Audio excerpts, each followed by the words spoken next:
Hey everybody, Nick here, and today we're going to do a little disassembly and maintenance on this little guy. This is the Mcusta Katana, which is an interesting piece. Mcusta is actually a company I've never actually done a review of. And so it'll be interesting for me to actually check this guy out. They have made a couple of decisions right off the bat, which infuriate me slightly. For instance, a free spinning pivot that is flathead, threaded, which is, well, dumb.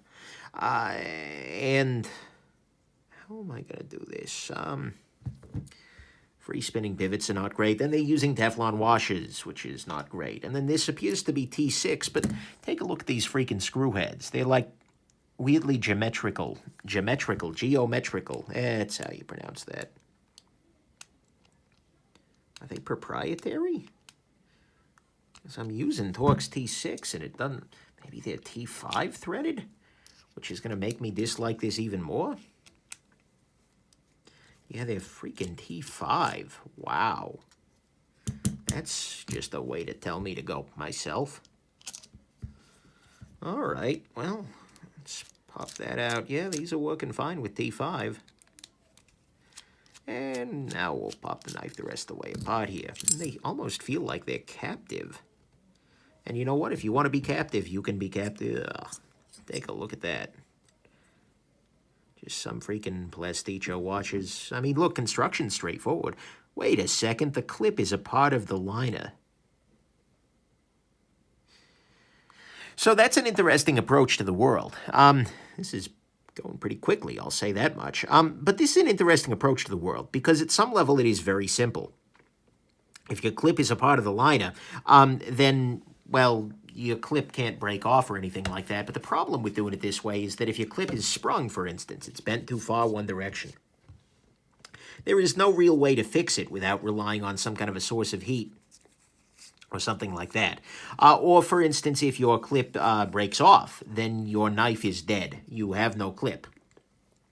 And so, while I can certainly see it from a cost-saving perspective, you are cutting out one bigger piece of metal rather than two of them and including fasteners. From a practical perspective, to me, having an integral clip that is a part of your handle is never a win. Clips are a part that takes more wear than most of a pocket knife. And so I don't like that. I'm trying really hard not to come off as biased here because they produced a tip-down only Teflon washer pocket knife with an integral clip here, but I'm not super impressed with that. Otherwise, though, let's try and focus on the good here. Because, well, okay, on this side at least, it's using, okay, good, that's nice. These screws go into these back spaces, and the back spaces themselves are threaded. Those can be released. This is a free spinning pivot, which is non-tooled on one side, which is not something I love, but at the same time, yeah, trying real hard here, guys. This blade is nice. Got a little bit of an EKG looking thing going on there. This is a VG10 laminate, some variety or another. Is it a laminate? Yeah, maybe. Looks like there might be a little bit of a line between the two alloys. I mean, this looks like there's a line between two alloys. Maybe there's just like a little tiny stripe or something. Oh, yeah, you can see it there in the sharpening choil. There's a little tiny stripe there. So this is, in fact, two kinds of metal pinched together, which is good, I guess. With these Teflons, I'm going to go ahead and put a little bit of oil there. Drop these into place. It's never going to be an action showpiece, but that's okay. Drop this into place here. Did I put any on the pivot itself? Let's go ahead and just make sure. There we go. Drop that onto there. No problem. The hell's the stop pin? So that's the stop pin when closing it. What stops it when open? Oh, the thumb studs. Well, okay, that's certainly another corner.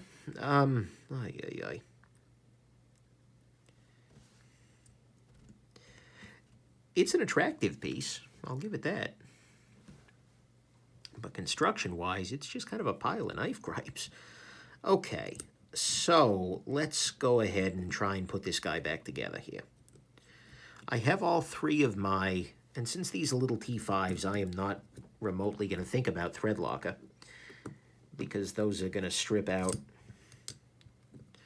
pretty straightforwardly. All right.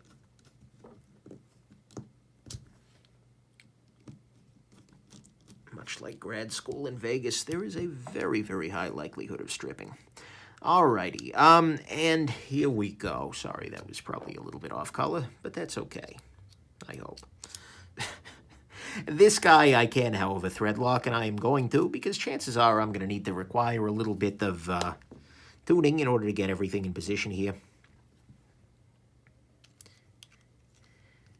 This is an attractive knife. There we go. I'm going to slide that into position here. Okay. So that is way too damn tight, but that's okay, because I can make it less damn tight. You got to be careful with Teflon washer knives, though. Okay, that's better. Actually, that's reasonably smooth. But you got to be careful not to over-tighten things, because you run the risk of actually shredding the washer or something like that.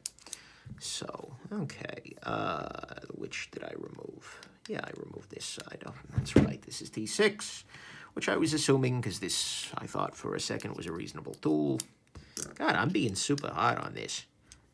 I'm going to check my internal biases when it comes time for the review. There we go. That's probably why the centering's a little weird.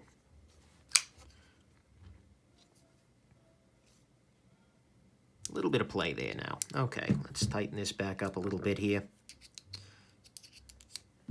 Looks like this got dropped pretty good. This was actually donated to me by a buddy of mine. Oh yeah, a couple of times. It looks like it's gotten some love. But this was donated to me by a buddy, such that if I would do a review and donate the proceeds of a sale to charity, everything is good. That's good. Centering is not quite there. What I'm going to go ahead and do is try loosening and then retightening these scale screws. See if that helps things out a little bit. Failing that, I'm just going to assume...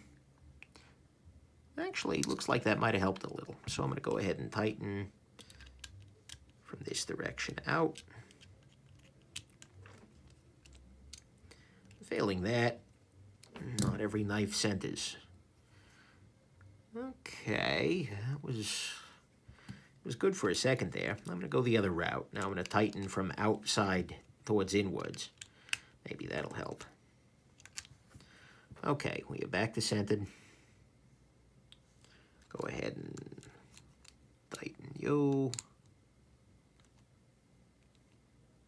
Oh, that's free spinning. Well, that's just because the other side there, it's too tight. All right, whatever. Centering is slightly better. No blade play. That's good. I think we're just going to have to live with that. That's a shame. Ooh, that's a shame, too. Anyways, that's beside the point, though. I am probably sneak previewing the heck out of my review here. But anyways, this is going to be an interesting knife to check out, and it is now in a position where I can carry it. And if the worst thing that's wrong with it is some centering malaise, then I can live with that. Actually, hold on. I'm going to try and tighten the pivot a little bit more. Maybe that'll knock the centering into place here. Yeah, no. Actually, centering is still off. All right. That's with the pivot fully cranked. So. And now that I've loosened it again, there's blade play again. Oh, Mcusta. You tried. There we go. Deploys nicely. I mean, it's attractive, 100%. Alrighty. Anyways, we're going to go ahead and wrap up here, and hope this has been interesting to you, and have yourselves just an absolutely wonderful rest of your day. Bye now.